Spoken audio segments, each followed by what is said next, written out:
Hello everyone, स्वागत है आप सबका आपके अपने यूट्यूब चैनल विकृति का विज्ञान में। हाजिर हूं मैं फिर एक नए टॉपिक एक नई वीडियो के साथ। तो आज के वीडियो में हम जिस डिजीज के बारे में बात करने जा रहे हैं उस डिजीज का नाम आजकल आप न्यूज में बहुत सुन रहे होंगे, उसका इंसिडेंस आजकल बहुत देखने को मिल रहा है और उस डिजीज का नाम है इन्फ्लुएंजा। तो चलिए आज की वीडियो में हम इन्फ्लुएंजा के बारे में डिटेल में बात करते हैं। इन्फ्लुएंजा, जिसे हम कॉमनली द फ्लू के नाम से भी जानते हैं, एक इन्फेक्शियस डिजीज है जो कि आरएनए वायरसेस के कारण होती है। और देखा जाता है इन आरएनए वायरस की स्पेशल एफिनिटी होती है toward ciliary epithelium of respiratory mucosa. इस डिजीज में पेशेंट को माइल्ड से लेकर सीवियर तक सिम्टम्स होते हैं। इस डिजीज में देखा जाता है कि पेशेंट में फीवर, रनिंग नोज यानी कि जुकाम, सोर थ्रोट यानी कि गले में खराश, उसके अलावा मसल पेन, उसके अलावा हेडेक या उसके अलावा पेशेंट में कफिंग यानी खांसी और फेटिकनेस यानी थकावट देखने को मिलती है। अब इस डिजीज के प्रिवलेंस रेट की बात करते हैं तो देखा जाता है कि इन ए टिपिकल ईयर ये पूरी वर्ल्ड पॉपुलेशन का लगभग 5 से 15% पॉपुलेशन को साल भर में इन्फेक्ट करती है। और उनमें से देखा जाता है कि लगभग 3 से 5 मिलियन लोग इसकी वजह से उनको सीवियर इलनेस होती है। और इन 3 से 5 मिलियन लोगों में भी 2.9 से लेकर 6.5 लाख लोग इसकी वजह से रेस्पिरेटरी इलनेस के कारण डाई कर जाते हैं हर साल। एक साल में लगभग 5 से 10% अडल्ट को और 20 से 30% चिल्ड्रन को इन्फ्लुएंजा होता है। देखा जाता है कि इसकी वजह से पूरे साल में लगभग 30 से 40% ऐसे होते हैं जिन्हें निमोनिया होता है और निमोनिया की वजह से उन्हें हॉस्पिटलाइज्ड होना पड़ता है। इसके आगे ये देखा जाता है कि निमोनिया के ओवरऑल जितने भी कॉजेज हैं उनमें से लगभग 5% इसकी वजह से ही पेशेंट में निमोनिया होता है। और इसके अलावा ARDS यानी एक्यूट रेस्पिरेटरी डिस्ट्रेस सिंड्रोम का भी ये मोस्ट कॉमन कॉज में से एक है।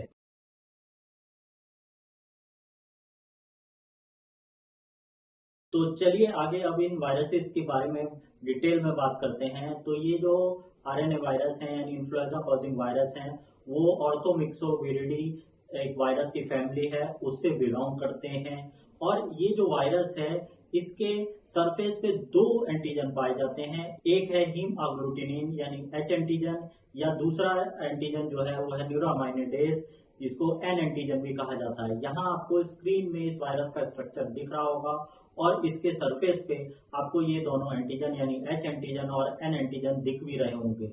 इन्हीं दोनों एंटीजनों के आधार पे हम वायरस की नेमिंग भी करते हैं। जैसे कि आपको देखने को मिलेगा H1N1 virus, H2N2 virus, H3N2 virus, H5N1 virus और H7N7 वायरस। इनमें से जो H5N1 वायरस है और H7N7 वायरस है, ये दोनों ही वायरस बर्ड फ्लू कॉज करते हैं। आगे इस इन्फ्लुएंजा वायरस को 3 मेजर जेनरा में डिवाइड किया गया है। पहला है इन्फ्लुएंजा ए, दूसरा है इन्फ्लुएंजा बी और तीसरा है इन्फ्लुएंजा सी। यही तीनों जेनरा हैं जो कॉमनली ह्यूमंस में डिजीज कॉज करते हैं। इसके अलावा एक फोर्थ जेनरा भी है जिसे हम इन्फ्लुएंजा डी या डेल्टा भी कहते हैं, बट वो क्योंकि ह्यूमन में डिजीज कॉज नहीं करता इसीलिए हम उसकी यहाँ पे बात नहीं कर रहे। इनमें से जो इन्फ्लुएंजा ए है वो ह्यूमंस में, पिग्स में और बर्ड्स तीनों में ही डिजीज कॉज करता है, जबकि इन्फ्लुएंजा बी जो है वो केवल ह्यूमंस में डिजीज कॉज करता है। इसके अलावा जो इन्फ्लुएंजा सी है वो ह्यूमंस और पिग्स दोनों में ही डिजीज कॉज करता है। अब जो ये इन्फ्लुएंजा ए वायरस है इसके बारे में देखा जाता है कि ये एंटीजेनिक वेरिएशन शो करता है, यानी कि ये अपने एंटीजन को कॉन्टिन्यूसली चेंज करता रहता है। तो इसकी वजह से देखा जाता है कि हर 2-3 साल में ये एक स्मॉल एपिडेमिक को कॉज करता है। और फिर इसके बाद ये देखा जाता है कि लगभग 10 से 15 साल में ये मेजर एंटीजेनिक वेरिएशन शो करता है और इसकी वजह से एक पेंडेमिक होता है, यानी लार्ज स्केल पे वैश्विक महामारी इसकी वजह से होती है, क्योंकि ये कंप्लीटली लगभग अपने एंटीजन में वेरिएशन कर लेता है। H1N1 इसी तरीके का एक इन्फ्लुएंजा ए वायरस है। इसमें ह्यूमंस और पिग्स दोनों के जीन इस वायरस में मिलते हैं, इसीलिए इस वायरस के द्वारा जो इन्फेक्शन होता है उसे हम स्वाइन फ्लू भी कहते हैं। अब आगे हम इस डिजीज के मोड ऑफ ट्रांसमिशन की बात करते हैं। तो अगर हम इन्फ्लुएंजा के मोड ऑफ ट्रांसमिशन की बात करें तो इसका सबसे कॉमन मोड ऑफ ट्रांसमिशन है एरोजोल ट्रांसमिशन। अब ये एरोजोल ट्रांसमिशन का मतलब क्या है? इसका मतलब है कि जब पेशेंट खांसता है, छींकता है यानी कफिंग और स्नीजिंग करता है, तो जो ये वायरस है वो वाटर ड्रॉपलेट की फॉर्म में एयर में आता है। और यदि कोई अनइन्फेक्टेड पर्सन इस एरोजोल को, इस वाटर ड्रॉपलेट को इनहेल कर लेगा तो हो सकता है वो भी इन्फेक्टेड हो जाए और उसे इन्फ्लुएंजा हो जाए। तो इस तरीके के ट्रांसमिशन को हम एरोजोल ट्रांसमिशन कहते हैं। अब इसके अलावा हम अदर मोड ऑफ ट्रांसमिशन की बात करें तो इन्फ्लुएंजा स्लाइवा के थ्रू भी हो सकता है, इन्फ्लुएंजा नेजल सेक्रीशंस के थ्रू हो सकता है, इसके अलावा फेसिस के थ्रू हो सकता है, इसके अलावा ब्लड के थ्रू भी influenza one person to another transmit हो सकता है। अब इसके बाद जो हम अगले रूट ऑफ ट्रांसमिशन की बात करें यानी मोड ऑफ इन्फेक्शन की बात करें तो हमें एक और मोड ऑफ ट्रांसमिशन इसका देखने को मिलता है जिसे हम सरफेस ट्रांसमिशन कहते हैं। अब ये सरफेस ट्रांसमिशन क्या है? सरफेस ट्रांसमिशन का मतलब है कि ऐसे इन्फेक्टेड ऑब्जेक्ट और आर्टिकल्स उनके थ्रू पेशेंट में ट्रांसमिशन हो सकता है इन्फेक्शन का। अब ये कैसे ऑब्जेक्ट और आर्टिकल्स हो सकते हैं? जैसे कि डोर नॉब्स हो सकते हैं, हैंडल्स हो सकते हैं, लाइट के स्विचेस हो सकते हैं, उसके अलावा पब्लिक ट्रांसपोर्ट सीट्स हो सकते हैं यानी बस, मेट्रो आदि की सीट्स हो सकती हैं। और इसके अलावा हम देखते हैं कि इन्फेक्टेड पर्सन जिसने छींका या खांसा और मुंह पे हाथ लगा के उसने छींका है तो उसकी वजह से उसका हाथ भी इन्फेक्टेड हो गया है। और अगर हम ऐसे इन्फेक्टेड हैंड या ऐसे पर्सन के साथ हैंड शेक करते हैं तो उसकी वजह से भी ये डिजीज हो सकती है। अब इसके अलावा हम और फैक्टर्स की बात करें तो देखा जाता है कि 2 से 17 साल के जो बच्चे हैं वो इस डिजीज के प्राइमरी सोर्स हैं और बहुत ही एफिशिएंट स्प्रेडर हैं इस डिजीज के, यानी इनकी वजह से कॉमनली ये डिजीज का स्प्रेड देखा जाता है। इसके अलावा देखा जाता है और बहुत से फैक्टर हैं जिनकी वजह से ये डिजीज स्प्रेड कर सकती है, इसका स्प्रेड इन्फ्लुएंस कर सकता है। तो ये कौन से फैक्टर हो सकते हैं? ये पहला फैक्टर हम बात करें तो लो टेम्परेचर का होना यानी कि एटमॉस्फेयर का टेम्परेचर लो हो जाना, उसके अलावा रिलेटिव या एब्सोल्यूट ह्यूमिडिटी का होना, उसके अलावा यूवी रेडिएशन जो सन से मिलते हैं उसका कम हो जाना, और उसके अलावा क्राउडेड प्लेसेस हो सकते यानी कि क्राउड की वजह से यानी क्राउडेड प्लेसेस में ये डिजीज बहुत इजीली स्प्रेड कर सकती है। कि तो सबसे कॉमन क्लिनिकल फीचर्स जो हम देखते हैं वो होता है अब्रप्ट ऑनसेट ऑफ फीवर, यानी फीवर एकदम से स्टार्ट होता है, फीवर चिल्स के साथ स्टार्ट होता है। इसके अलावा पेशेंट में आपको हेडेक देखने को मिल सकता है, बॉडी एक में देखने को मिल सकता है और फैटिगनेस देखने को मिलती है। अब इसके आगे और कौन से सिम्टम्स हो सकते हैं? पेशेंट में रेड आईज हो सकती हैं, उसके अलावा पेशेंट में कफिंग हो सकती है, सोर थ्रोट हो सकता है यानी गले में खराश हो सकती है, उसके अलावा आपको नेजल सिम्टम्स देखने को मिल सकते हैं यानी रनिंग नोज देखने को मिल सकती है, नेजल डिस्चार्ज मिल सकता है यानी जुकाम ऐसा होगा जो बहता हुआ जुकाम है, उसके अलावा स्नीजिंग देखने को मिल सकती है। इसके अलावा हम देखें तो रेस्पिरेटरी सिम्टम्स के अलावा पेशेंट में कुछ पेशेंट्स में आपको डायरिया मिल सकता है, एब्डोमिनल पेन मिल सकता है या वॉमिटिंग भी देखने को मिल सकती है। अब अगर हम पेशेंट का एग्जामिनेशन करेंगे तो आपको थ्रोट में कंजेशन मिल सकता है। फिर आगे अगर हम पेशेंट को ऑस्कल्टेट करेंगे तो आपको पेशेंट में क्रैप्स मिल सकते हैं या और अदर फाइंडिंग्स मिल सकती हैं। ये क्रैप्स का मिलना आपको इंडिकेट करता है कि पेशेंट में निमोनिया हो गया है। अब आगे अगर हम देखें तो ये जो अनकॉम्प्लिकेटेड इन्फ्लुएंजा है वो लगभग 1 हफ्ते में रिजॉल्व कर जाता है, बट कुछ पेशेंटों में देखा जाता है कि ये पेशेंट में कॉम्प्लिकेशन कॉज करता है और ये कॉम्प्लिकेट होके निमोनिया कर सकता है पेशेंट में या रेस्पिरेटरी फेलियर कॉज कर सकता है पेशेंट में। की बात करते हैं जिनमें कॉम्प्लिकेशन हो सकते हैं तो सबसे पहले अगर हम हाई रिस्क ग्रुप की बात करें तो वो ओल्ड एज पेशेंट का है, ऐसे पेशेंट जिनकी एज 65 साल से ज्यादा हो। इसके अलावा चिल्ड्रंस, ऐसे चिल्ड्रंस जिनकी एज 5 साल से कम हो, उनमें कॉम्प्लिकेशन देखने को मिल सकता है। उसके अलावा ऐसे पेशेंट जो वेलुलर हार्ट डिजीज है जिन्हें जैसे कि माइट्रल स्टेनोसिस आदि है, ऐसे पेशेंट हो सकते हैं। इसके अलावा ऐसे पेशेंट हो सकते हैं जिनमें क्रॉनिक लिवर डिजीज हो, क्रॉनिक किडनी डिजीज हो या क्रॉनिक लंग्स डिजीज हो। उसके अलावा ऐसे पेशेंट हो सकते हैं जिनको डायबिटीज है या कोई इम्यूनोसप्रेसिव कंडीशन है। उन पेशेंटों में आपको ज्यादा रिस्क है कॉम्प्लिकेशन का। उसके अलावा प्रेग्नेंट वुमेन में अगर इन्फ्लुएंजा हो सकता है तो वो भी एक हाई रिस्क ग्रुप है कि उनमें ज्यादा चांसेस हो सकते हैं कि वो कॉम्प्लिकेट कर जाए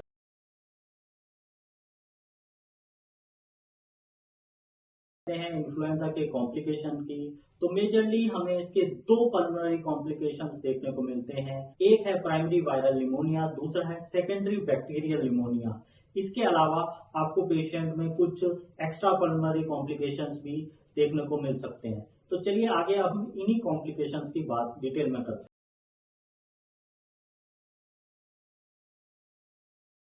तो चलिए अब इन्फ्लुएंजा के पहले कॉम्प्लिकेशंस की बात करते हैं। तो पहला कॉम्प्लिकेशन जो है वो है प्राइमरी वायरल निमोनिया। इसमें देखा जाता है ये ज्यादातर उन पेशेंट्स में होता है जिनको माइट्रल स्टेनोसिस हो या आपको यंग चिल्ड्रन या ओल्ड एज पेशेंट्स में देखने को मिलता है। ये सेकेंडरी बैक्टीरियल निमोनिया जो कि दूसरा कॉम्प्लिकेशन है उससे लेस कॉमन है, कम होता है, बट ये उससे ज्यादा डेंजरस है। इसमें देखा जाता है क्लिनिकल सिम्टम्स की अगर बात करें तो पेशेंट लगातार फेब्राइल स्टेज में रहता है, यानी उसको लगातार फीवर रहता है।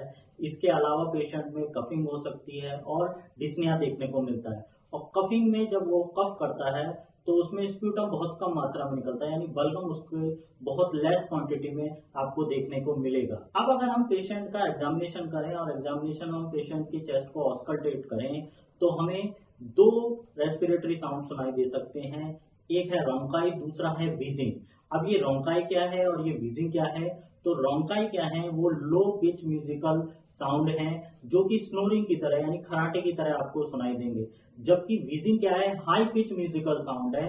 ये आपको जैसे कोई सीटी बजा रहा हो, विस्लिंग कर रहा हो, वैसा साउंड आपको सुनाई देगा। अब अगर हम सीवियर केसेस की बात करें, पेशेंट में प्राइमरी वायरल निमोनिया जो है वो अगर सीवियर फॉर्म में हो गया है तो पेशेंट में आपको साइनोसिस भी देखने को मिल सकती है।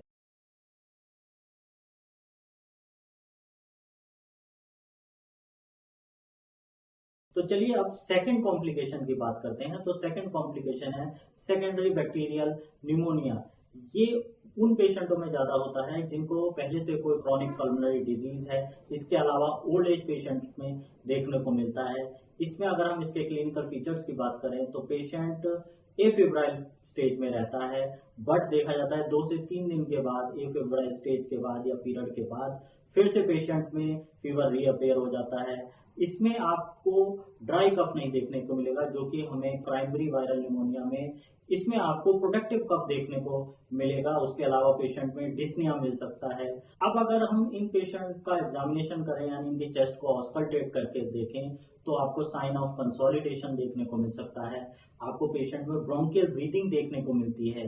अब ये ब्रोंकियल ब्रीदिंग क्या है? Bronchial breathing loud harsh sound है जिसकी पिच मिड रेंज की रहेगी। तो आपको प्राइमरी वायरल निमोनिया में ऑस्कल्टेट करने पर रोंकाई या व्हीजिंग मिलते हैं, जबकि आपको सेकेंडरी बैक्टीरियल निमोनिया में ब्रोंकियल ब्रीदिंग देखने को मिलती है।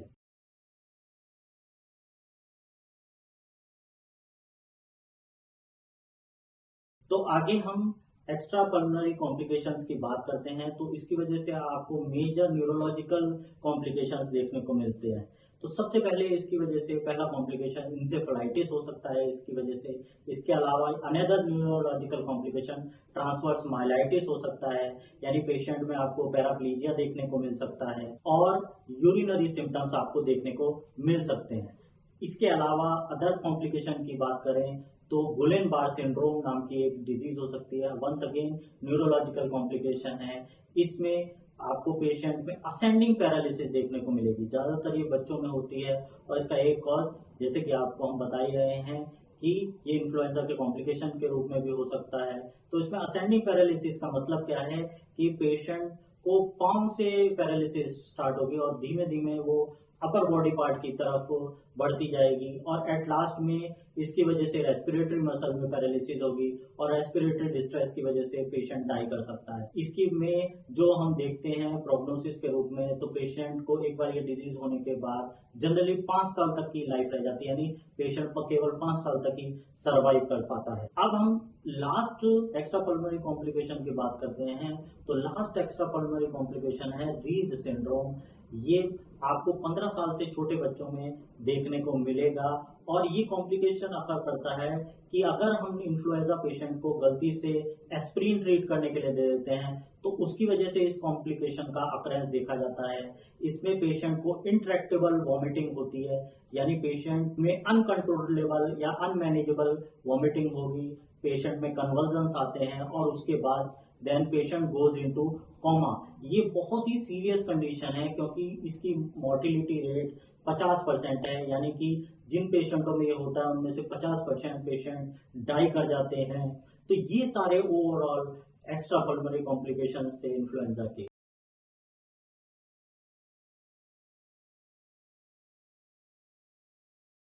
आगे हम इन्फ्लुएंजा की इन्वेस्टिगेशंस की बात करते हैं। तो इन्फ्लुएंजा की डायग्नोसिस बनाने के लिए दो मेजर लैब इन्वेस्टिगेशन है। पहला है nasopharyngeal swab for viral culture, यानी कि हम सैंपल कलेक्ट करने के लिए नेजोफेरेंजियल स्वैब ले रहे हैं और उस सैंपल को कलेक्ट करके हम उस वायरस का कल्चर करने की कोशिश कर रहे हैं। और एक बार कल्चर करने के बाद हम तब पहचानेंगे, हम डायग्नोसिस बनाएंगे कि पेशेंट में कौन सा इन्फ्लुएंजा वायरस है या इन्फ्लुएंजा वायरस है। तो इस तरीके से इसकी डायग्नोसिस बना सकते हैं हम। ये बहुत ही अच्छा डायग्नोस्टिक क्राइटेरिया है, प्रोसीजर है जिसके द्वारा हम इसकी डायग्नोसिस बना सकते हैं। बट इस प्रॉब्लम ये है कि ये प्रैक्टिकल नहीं है। क्यों प्रैक्टिकल नहीं है? क्योंकि हम जब नेजोफेरेंजियल स्वैब ले रहे हैं, यानी कि स्वैब को हम पेशेंट के नाक या मुंह के द्वारा अंदर इंसर्ट कर रहे हैं। आपने देखा होगा कि कोविड की भी टेस्टिंग होती है इसी तरीके से नेजोफेरेंजियल स्वैब के द्वारा। तो हो सकता है कि पेशेंट क्या करता है, आपने नाक में उसके डाला स्वैब और पेशेंट को ऑलरेडी स्नीजिंग हो रही थी और स्नीजिंग इनिशिएट हो जाए, या मुंह में डाला तो ऑलरेडी कफिंग हो रही थी और उसकी वजह से वो कफिंग करे। तो हो सकता है कि वो और ज्यादा क्या कर सकता है, स्प्रेड कर सकता है डिजीज को।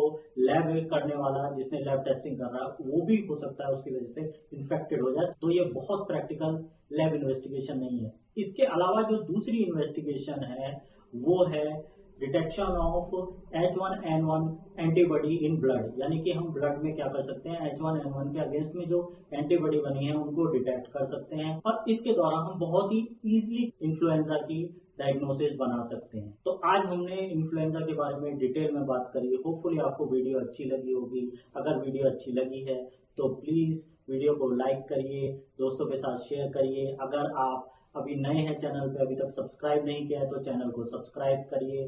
तो चलिए फिर अगली वीडियो में एक नए टॉपिक के साथ फिर मिलेंगे। तब तक के लिए आपको शुक्रिया, धन्यवाद, नमस्कार।